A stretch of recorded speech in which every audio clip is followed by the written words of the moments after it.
Hello everyone. तो आज हम इस वीडियो के द्वारा गुजरात बोर्ड का हिंदी जो कि क्लास 12th का है, इसके सैम्पल पेपर को सॉल्व कर रहे थे, जिसमें हमने कुछ, चाहे ये 50 मार्क्स के एमसीक्यू वाला पेपर हो, चाहे और भी कोई पेपर हो, लेकिन जितने भी क्वेश्चन हमने सॉल्व किए हैं वो आपके चैप्टर्स के ही हैं। तो किसी भी तरीके का क्वेश्चन पूछा जाए वो आपको आना चाहिए, चाहे 50 मार्क के एमसीक्यू आए चाहे 8 मार्क के। तो कॉमर्स वाले बच्चों के 8 मार्क के एमसीक्यू आएंगे पार्ट ए में, पार्ट बी में वैसे ही एमसीक्यू आएंगे 8 मार्क के। ये मैंने इससे पहले वाले वीडियो में सब कुछ बताया है कि किस प्रकार से आपका पेपर पूछा जाएगा। तो ये जो हम लोग सॉल्व कर रहे हैं ये अब रिवीज़न कर रहे हैं, ठीक है। तो ये चीज़ हमें ध्यान में रखना है। इससे पहले वाले 2 वीडियो में हमने एमसीक्यू करके सॉल्व किया सारे एमसीक्यू को, और भी एमसीक्यू आपको सॉल्व कराए जाएंगे। पार्ट 3 में इसके कुछ क्वेश्चन आंसर को सॉल्व करने वाले हैं। तो आइए इसे हम स्टार्ट करते हैं। फर्स्ट लिखा है, निम्नलिखित प्रश्नों में से किन्हीं 2 के उत्तर 2-3 वाक्यों में लिखिए। जिसका पहला क्वेश्चन है, सुभाष बाबू युद्ध को कौन सी संधि समझते थे। तो जैसा कि हमने पढ़ा ही था कि जो सुभाष बाबू थे वो भारत की आज़ादी के लिए युद्ध का उपयोग करने के लिए निश्चिंत थे। वो स्वर्ण संधि मानते थे इन्हें, या वे युद्ध को प्रभु द्वारा प्राप्त स्वर्ण संधि समझते थे।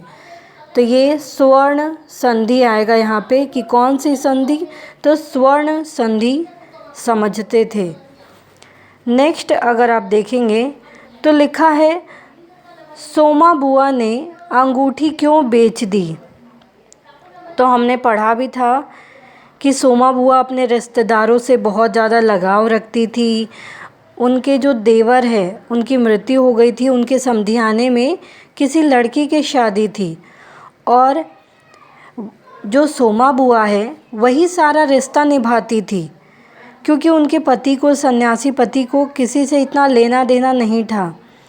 और जबकि देवर के मरने के बाद भले ही उनसे उनका संबंध ना रहा हो, पर लड़की वाले समधी ठहरे, इसलिए उन्होंने क्या किया कि लड़की को कुछ देना उनका फ़र्ज समझा कि उन्हें कुछ ना कुछ तो गिफ्ट में देना चाहिए, उपहार में देना चाहिए। लेकिन उनके पास क्या था कि घर में पैसा ही नहीं था। तो उन्होंने हरखू, उनके जो पुत्र हैं, उनकी जो एकमात्र निशानी थी अंगूठी, उससे बेच दी, और उसी अंगूठी को बेचकर जो पैसे मिले उसी पैसे से उन्होंने उस लड़की की शादी में तोहफ़ा या उपहार देने का तय किया। इसी के कारण उन्होंने अपनी अंगूठी भी, जो उनकी मृत पुत्र की एकमात्र निशानी थी, उसको बेच दी थी। थर्ड क्वेश्चन है, लेखक को रात दिन नींद क्यों नहीं आती है। तो लेखक की तबीयत हमने पढ़ा भी था कि कुछ ढीली है, उनके आसपास कुछ तनाव का माहौल है, और कुछ उनसे टूटने का डर है कि वह कहीं टूट नहीं जाए। तो कुछ तबीयत उनकी ढीली है, माहौल कैसा है, तनाव का है। इसके अलावा भी कई काम जो वो कर रहे हैं उसमें भी बाधाएं आती हैं, जिनके कारण उनका जो मन है वो उदास हो जाता है, और यदि इसी उदासी के कारण जो उनका मन है, उदास होने के कारण उन्हें रात दिन नींद नहीं आती है। नेक्स्ट क्वेश्चन है, निम्नलिखित प्रश्नों के उत्तर आपको किन्हीं 2 प्रश्नों के उत्तर लिखने हैं और सविस्तार इसके आंसर आपको बताने हैं। फर्स्ट है, पंडित आलोपी दिन के व्यक्तित्व का परिचय दीजिए। कैसा व्यक्तित्व था उनका, कैसे व्यक्ति थे वो। तो पंडित आलोपी दिन, जैसे कि हम जानते ही हैं कि अपने इलाके के बहुत ही फेमस या प्रतिष्ठित जमींदार थे, और उनका जो कारोबार है वो काफ़ी लंबा चौड़ा था। वे बड़े चलते फिरते आदमी थे। उनके पीछे चाहे अफसर हो, अधिकारी हो, या बड़े से बड़ा और छोटे से छोटा आदमी भी उनके एहसान तले दबा था। वो कैसे सजीले रथ पर सवार होकर चलना, ये उनका शौक़ था, उनको पसंद था। उनका कौन से भगवान पर अखंड विश्वास था? वो है लक्ष्मी जी पर। तो इनका लक्ष्मी जी पर अखंड विश्वास था।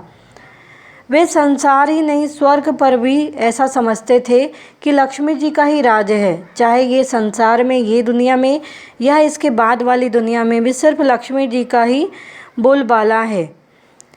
और वे न्याय और नीति, मतलब धर्म, न्याय, नीति, नियम, ये हर किसी को समझते थे कि लक्ष्मी के बल पर ही ये चलता है। पैसे के बल पर ही ये हर चीज़ को खरीद सकते हैं। और लक्ष्मी के सामने तो सरकार हो या सरकारी आदेश हो, इसका कोई महत्व नहीं है, ऐसा आलोपी दिन का सोचना था। वे अपने प्रभाव के बल पर क्या करते थे कि अदालत का न्याय भी, जो जज है उसका जो न्याय है वो भी अपने पक्ष में करवा लेते थे पैसे के बल पर। और कार्य को पूरा होने पर अपने जो स्वजन है, अपने जो बंधु बांधव है, उनके साथ वे पैसे लुटाने का उनको शौक़ था। तो ये उनका व्यक्तित्व परिचय है कि किस प्रकार के व्यक्तित्व उनका है या वे किस प्रकार के इंसान हैं। नेक्स्ट क्वेश्चन है, जन्मदिन के बारे में लेखक के विचार स्पष्ट कीजिए। जन्मदिन के बारे में लेखक का क्या विचार था? तो हमने पढ़ा भी था कि लेखक के अनुसार उनको जन्मदिन मनाना या फिर अभिनंदन करना, ये सब वो सोचते थे कि पुराने ज़माने की सोच है। वे इसके बारे में ऐसा भी कहते थे कि जन्मदिन पर अगर हम किसी को बधाई देनी हो या बधाई देनी ही है तो हमें उन लोगों को देनी चाहिए जो कि झोपड़ी में रहते हैं, जो कि ये नहीं जानते कि सुख सुविधाएं क्या होता है, जिनको यहाँ तक कि भरपेट खाना नहीं मिलता है और जो रोज़ मरने को तैयार हैं, मतलब कब उनकी मृत्यु हो जाए ये कोई नहीं जानता है, फिर भी वो मौत को जीत लेते हैं और दर बर दर एक एक साल वो खींचते जाते हैं, मरते नहीं हैं। तो जन्मदिन की बधाई तो हमें उन लोगों को देनी चाहिए और उन लोगों का अभिनंदन करना चाहिए, न कि जो लोग इसको धंधा बना रहे हैं उनका। पैसा जमा होता है और खाया जाता है, लोग पैसा जमा करते हैं और उसे बर्बादी करते हैं उसका। तो ऐसे अभिनंदन करने का कोई भी मतलब नहीं बनता है लेखक के अनुसार।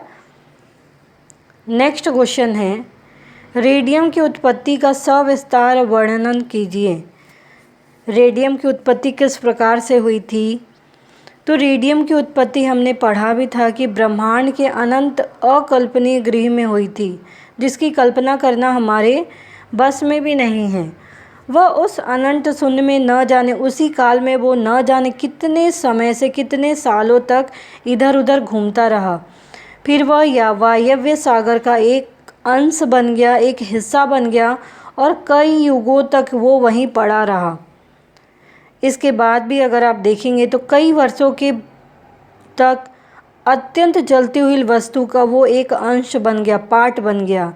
लगभग 4 संसारों में भटकते हुए पृथ्वी के नीचे तह पर अनेक धातुओं के साथ आकर वो पड़ गया और वहाँ पड़ा रहा और वहाँ न जाने कितने करोड़ कितने अरबों सालों तक वो वहाँ पड़ा रहा और अंत में वो वैज्ञानिकों के हाथ लगा।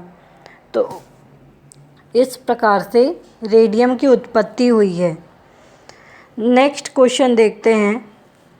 लिखा है, निम्नलिखित गद्यांशों में से किसी एक का आशय स्पष्ट कीजिए। फर्स्ट है इसका, इस देश की ही नहीं पूरे विश्व की एक कौशल्या है। इसका क्या अर्थ है? तो लिखेंगे, प्रस्तुत पंक्ति मेरे राम का मुकुट भीग रहा है वहाँ से ली गई है, जिसमें लेखक क्या कहना चाहते हैं कि कौशल्या को राम के निर्वासन से होने वाला कष्ट सहना पड़ा था। निर्वासन यानी उनको जब अयोध्या से निकाल दिया गया था, निर्वासित किया गया था, तब कौशल्या को ये कष्ट झेलना पड़ा था और उनके बारे में सोच सोच कर वो अत्यंत पीड़ा होती थी उसको।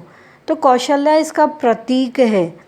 समूचे विश्व में, पूरे विश्व में, पूरे संसार में ऐसी अनेक कौशल्याएँ, अनेक माताएँ आपको देखने को मिलेगी जो हर वर्ष या हर समय अपने अपने राम के लिए दुखी हो रही है, उनके बेटे उनसे दूर हैं। तो मेरे राम का मुकुट भीग रहा होगा, ऐसा ही ये कहा गया है इसमें कि मेरी ऐश्वर्य की अधिकारिणी संतान, जिसको आज अयोध्या नगरी में जिसके वो राजा है वहाँ रहना चाहिए, ऐश्वर्य सुख सुविधाएं उनके लिए हैं, उनका भोग करना चाहिए, वो संतान आज वन में घूम रही है। उसका मुकुट, उसका ऐश्वर्य जो है वो भीग रहा है, उसका जागरण भीग रहा है। तो मैं धीरज कैसे रखूं, मैं धैर्य कैसे रखूं, मैं पेशेंस कैसे रखूं, ये इसका सही आशय है। नेक्स्ट है, घर पैसे लेकर बेचा जा सकता है, परंतु घर तो एक भावना है। ये घर चैप्टर से लिया गया है, जिसमें कहा गया है कि मकान मकान है और घर घर है। मकान चार दीवारी का होता है, घर लोगों से बनता है, लोगों के प्यार से बनता है। चार दीवारी और छप्पर वाला घर बनवाया अथवा पैसों से ख़रीदा या बेचा जा सकता है। मकान को आप चार दीवारी वाला छप्पर वाला घर आप ख़रीद सकते हैं और बेच भी सकते हैं। उसमें किसी की कोई भावनात्मक लगाव नहीं होता, किसी को कोई इमोशनल अटैचमेंट नहीं होता है उससे। लेकिन जो हमारा पुश्तैनी घर होता है, उसमें रहने वाली जो हमारी भावनाएं जुड़ी होती हैं, उसके चप्पे चप्पे पर जो भी हमारी अच्छी यादें हैं या बुरी यादें हैं वो जुड़ी होती हैं, तो वे घर रहने वाले लोगों को बांधे रखती है। घर जिसमें लोगों की भावनाएं होती है, पुश्तैनी घर होता है। उस घर को बेचने के लिए या फिर किसी को देने का तो प्रश्न ही नहीं खड़ा होता है, क्योंकि उसमें तो हमारी बहुत सारी यादें होती हैं जो मनुष्य को कचोटने लगती हैं और बार बार याद कर कर के वो बेचने के नाम से ही दुखी होता है। और मनुष्य चाहता है कि उसका जो पुश्तैनी घर है वो उसके पास हमेशा के लिए रहे, चाहे वो कैसी भी हालत में हो, चाहे वो जर्जरित ही क्यों ना हो, पर उनके पास ही रहे और वो हमेशा बना रहे। तो इस प्रकार से हमने देखा कि कुछ क्वेश्चन के आंसर हमने डिस्कस किया इसमें। इसके लिखित रूप से क्वेश्चन आंसर हर एक चैप्टर के हमने पहले ही वीडियो में पब्लिश किया हुआ है। तो अगर आपने वो सारे वीडियो के क्वेश्चन आंसर नहीं देखे हैं तो पहले आप वो देख लें, ताकि आपको रिवीज़न करने में भी आसानी हो और आपको क्लियर हो चैप्टर के क्वेश्चन आंसर। तो उम्मीद करती हूँ कि आपको ये क्वेश्चन आंसर समझ में आए होंगे। तो प्लीज़ आप इस वीडियो को लाइक करना, शेयर करना, सब्सक्राइब करना, कमेंट करना ना भूलें। Thank you.